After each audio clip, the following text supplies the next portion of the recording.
Break a story.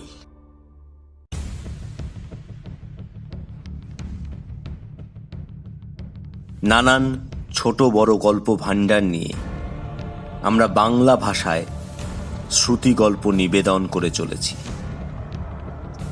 আজকের গল্প সত্যজিৎ রায়ের টেলিফোন।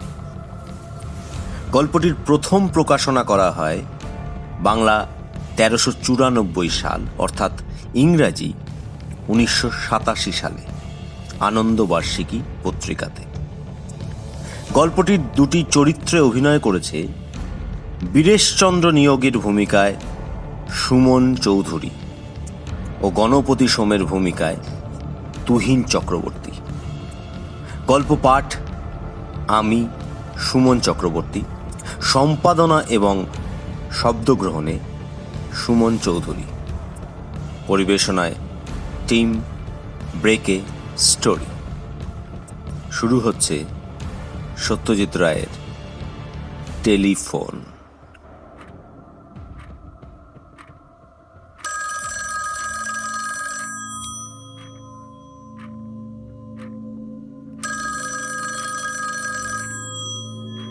বীরেশবাবু বিরক্ত হয়ে খাটের পাশে টেবিলের ওপর রাখা টেলিফোনটার দিকে দেখলেন। টেলিফোনের পাশেই ঘড়ি, তাতে 12টা বাজে, রাত 12টা। বীরেশবাবু সবে হাতের বইটা বন্ধ করে ঘরের বাতিটা নেভাতে যাচ্ছিলেন, এদিকে টেলিফোনটা বেজেই চলেছে। বীরেশবাবু রিসিভারটা তুলে নিলেন।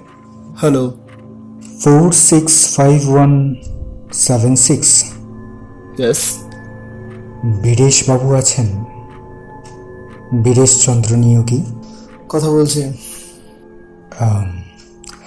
নমস্কার। নমস্কার। এত রাত্রে ফোন করছি বলে কিছু মনে করবেন না। ঠিক আছে ঠিক আছে। কি কি ব্যাপার? আপনার সঙ্গে কয়েকটা কথা ছিল। আপনি কে বলছেন জানতে পারি কি? আমার নাম গণপতি সোম। বীরেশবাবুর বিরক্তিটা আবার মাথা চাড়া দিয়ে উঠল। বললেন, কিন্তু এখন তো কথা বলার সময় হবে না। আমি শুতে যাচ্ছিলাম, আর তাছাড়া আপনাকে তো চিনিও না। আমি কিন্তু আপনাকে চিনি। আপনার পেশা ডাক্তারি। 3 মাস হলো এই বাড়িতে এসেছেন। আগের বাড়িতে আগুন লেগে প্রচুর ক্ষতি হয়, তাই আপনাকে এখানে উঠে আসতে হয়। আপনার স্ত্রী গত হয়েছেন আজ 11 বছর হলো। আপনার বয়স 55। আপনার একটি ছেলে আছে, ইঞ্জিনিয়ার। সে ভোপালে থাকে। কেমন, ঠিক বলিনি? বীরেশবাবু যার পর নয় বিস্মিত হলেন। বললেন, আপনি এত কথা জানলেন কি করে? ধরে নিন এটা আমার একটা বিশেষ ক্ষমতা। এখন বলুন, আপনি আমার কথাগুলো শুনতে চান কিনা? বেশি সময় লাগবে না তো? না, অবশ্যই। কথার পর যদি কথোপকথন চলে তাহলে কিছুটা সময় লাগতে পারে। ঠিক আছে ঠিক আছে, বলুন। আজ থেকে 7 বছর আগের কথা বলছি। আমার পেশা ছিল ওকালতি। আপনি সেই সময় মুক্তারামবাবু স্ট্রিটে থাকতেন, তাই নয় কি? ঠিকই বলেছেন। আপনার ছেলের নাম অরূপ। সে তখন সিটি কলেজে পড়তো। হুম হুম হুম হুম এটাও আপনি জানেন কিনা দেখুন, আপনার ছেলের একটি বন্ধু ছিল, নাম শ্রীপতি। তা হতে পারে। ছেলের বন্ধুদের খবর আমি সবসময় রাখতাম না। এই শ্রীপতি ছিল আমার মেজ ছেলে। খুব ভালো ছেলে ছিল, যেমন পড়াশোনায় তেমনই স্বভাব চরিত্রে। তার বন্ধুদের মধ্যে সবচেয়ে অন্তরঙ্গ ছিল আপনার ছেলে অরূপ। কিন্তু দুর্ভাগ্যক্রমে আমার ছেলে কুসঙ্গে পড়ে, তার ফলে ক্রমে তার মধ্যে অনেক বদ অভ্যাস দেখা দেয়। অরূপ অনেক চেষ্টা করেছিল তাকে বুঝিয়ে বলে এই কুসঙ্গ ত্যাগ করতে, কিন্তু তাতে সে সফল হয়নি। অথচ শ্রীপতির উপর থেকে অরূপের টান যায়নি। অরূপ বদ্ধপরিকর ছিল যে শ্রীপতিকে আবার সৎপথে ফিরিয়ে আনবে, কিন্তু তার চেষ্টা বৃথা হয়। এসব কি আপনার জানা? অরূপের এই বন্ধুকে আমি দেখেছি, কিন্তু সে যে কুসঙ্গে পড়েছিল সেটা জানতাম না। এবার একটা দুর্ঘটনার কথা বলি। আমার ছেলেকে জুয়ার নেশায় ধরে। সে রেসের মাঠে যেতে শুরু করে। তার ফলে তার অনেক হার হয় এবং বিস্তর দেনা হয়ে যায়।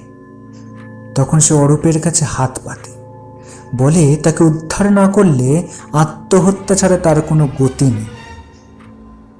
অরূপ তাকে সাহায্য করে কিভাবে, সেটা আপনি জানেন কি? এখন বুঝতে পারছি। কি বুঝছেন? আমার বাড়ির সিন্ধুকে একটা অতি মূল্যবান জিনিস ছিল। এটা আমার ঠাকুরদার সম্পত্তি, একটা হীরের আংটি। হ্যাঁ, আপনার ঠাকুরদাদা ছিলেন চণ্ডীপুর স্টেটের রাজার গৃহ চিকিৎসক। রাজাকে একবার দুরারোগ্য ব্যাধির হাত থেকে বাঁচিয়েছিলেন বলে রাজা খুশি হয়ে তাকে এই আংটিটি দেন। ঠিক বলিনি? ঠিক। এই আংটিটি সিন্দুক থেকে বার করে আপনার ছেলে আমার ছেলেকে দিয়ে দেয়। আশ্চর্য ব্যাপার। আমরা এই আংটি অন্তর্ধান রহস্যের কোনো কিনারা করতে পারিনি, পুলিশও পারেনি। পারবে কি করে? আপনার ছেলে এত ভালো, তাকে আপনারা সন্দেহ করবেন কি করে? তা তো বটেই। সেই আংটি কিন্তু আমার ছেলের কাছেই থেকে যায়। আংটিটা তার এত ভালো লাগে যে সেটা সে হাত ছাড়া করতে চায় না। শেষটায় আমি ছেলের অবস্থা জানতে পেরে মহাজনের কাছ থেকে টাকা নিয়ে তার দেনা সুদের ব্যবস্থা করি। আচ্ছা, সেই আংটি কি এখনো আপনার ছেলের কাছেই আছে? হ্যাঁ, কিন্তু সেটা সে আপনাকে ফেরত দিতে চায়। তার আংটি সব মিটে গেছে। আংটি ফেরত দিয়ে সে কলঙ্কের হাত থেকে রেহাই পেতে চায়। তাছাড়া আপনার ছেলের মনেও একটা গ্লানি রয়েছে, সেটাও দূর করা দরকার। আপনার ছেলে কি আমার সাথে দেখা করতে চায়? হ্যাঁ, এবং এখনই সে রওনা হয়ে গেছে। এতক্ষণে সে প্রায় আপনার বাড়ি পৌঁছে গেছে।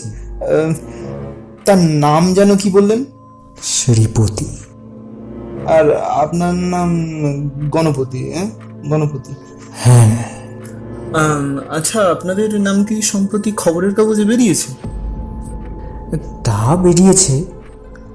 দাঁড়ান দাঁড়ান দাঁড়ান দাঁড়ান, মনে করতে দিন। করুন, সময় নিন। মনে পড়েছে। কালকের কাগজেই বেরিয়েছে আপনাদের নাম। বারাকপুর ট্রাঙ্ক রোডে একটা ওই গাড়ি আর লরির সংঘর্ষের ফলে 3 জন যাত্রী তৎক্ষণাৎ মারা যান। তার মধ্যে ওই একজন গাড়ির চালক আর ওই দুজন বাপ ও ছেলে।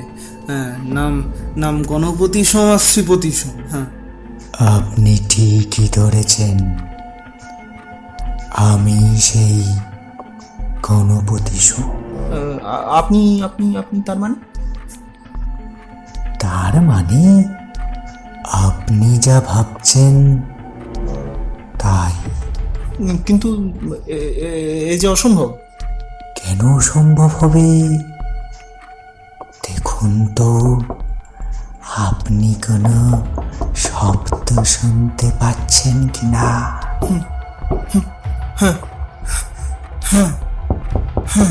হ্যাঁ, পাচ্ছি পাচ্ছি তো। কি শব্দ? কে যেন আমার নিচের দরজায় টোকা মারছে। নিস্তব্ধ রাত্রে বীরেশবাবু স্পষ্ট শুনতে পেলেন সে শব্দ। তারপর টেলিফোনে শুনলেন, দরজাটা খুলে দিন, আমার ছেলে অপেক্ষা করছে। না, আমি আমি আমি আমি আমি দরজা খুলবো না, আমি খুলবো না। বীরেশবাবু বুঝলেন তার গলা শুকিয়ে আসছে, তার ডান হাতের রিসিভারটা কাঁপছে। আবার টেলিফোনে কথা। দরজা না খুললেও সে ঢুকতে পারবে, সে ক্ষমতা তার আছে। এবার শুনুন তো, কোনো আওয়াজ পাচ্ছেন কিনা? সিঁড়ি দিয়ে উঠে আসছে পায়ের শব্দ। আপনি কোনো চিন্তা করবেন না বীরেশবাবু, সে আপনাকে বিরক্ত করবে না। শুধু আপনার পাশের ঘরে গিয়ে টেবিলের উপর রেখে আসবে আংটিটা। চরম আতঙ্কে বীরেশবাবু বললেন, না না, আপনি আপনার ছেলেকে ডেকে নিন, ডেকে নিন, ডেকে নিন। তার তো উপায় নেই বীরেশবাবু, সে আপনার দোতলায় পৌঁছে গেছে। বীরেশবাবু স্পষ্ট শুনলেন পাশের ঘরে পায়ের শব্দ। শব্দটা এক মুহূর্তের জন্য থামলো, তারপর আবার শোনা গেল। এবার সিঁড়ি দিয়ে নেমে যাবার শব্দ। টেলিফোনে কথা এলো, এবারে আপনি নিশ্চিন্ত। আপনি টেলিফোন রেখে পাশের ঘরে গিয়ে দেখুন, আমি আসি। আপনার সঙ্গে আলাপ করে ভালো লাগলো। Good night.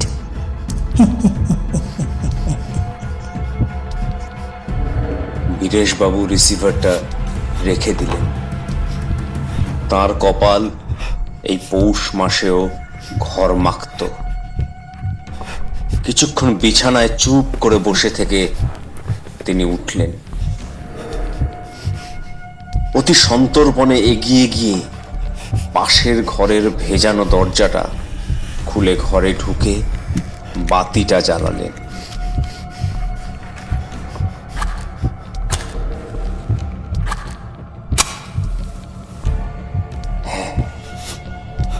সত্যিই পড়ে আছে টেবিলের ওপর।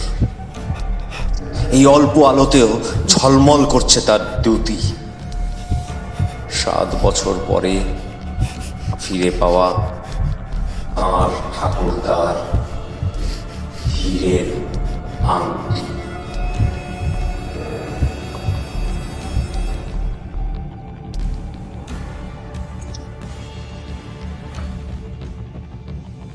শুনছিলেন সত্যজিৎ রায়ের টেলিফোন। আবারও আমরা ফিরব এই রকম রোমাঞ্চকর কিছু গল্প নিয়ে। আমাদের প্রয়াসটি ভালো লাগলে আমাদের চ্যানেলটিকে সাবস্ক্রাইব করুন ও অডিওটিকে লাইক ও শেয়ার করুন। ধন্যবাদ।